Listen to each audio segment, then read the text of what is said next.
ఇదండి టీ కనపడితే టీ కొట్టు దగ్గర ఆగిపోయి మలిజాముల్లో టీ కప్పు తీసుకొని తాగేస్తూ ఉంటాం. ఇలా ఎందుకు తాగుతున్నాం?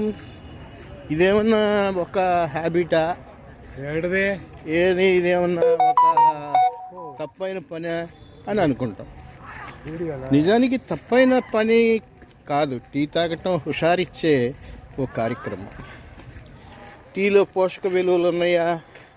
టీలో ఉత్ప్రేరకాలు ఉన్నాయా? లేదా టీ తాగితే మనకి కెఫిన్ ఎక్కువైపోయి జబ్బులు వస్తాయా?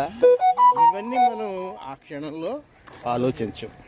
ఎందుకు ఆలోచించామంటే మలిజాములో టీ తాగుతుంటే అనేక మంది స్నేహితులు ఆ టీ కొట్టు దగ్గర మూగుతారు.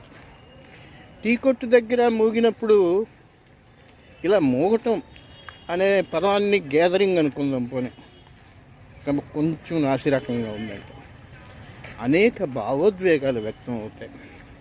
పలకరింపులు, మొహం తిప్పుటాలు, చీత్కరించటాలు, చిరునవ్వులు చిందించటాలు, జోకులు వేసుకోవటాలు, ఇలా రకరకాలు జరుగుతాయి.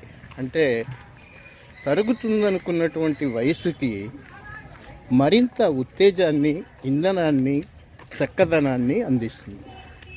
అందుకని టీ రోడ్డు పక్క కొట్టు దగ్గర చేరి తాగటం తప్పని భ్రమ నుంచి బయటపడిపోవాలి.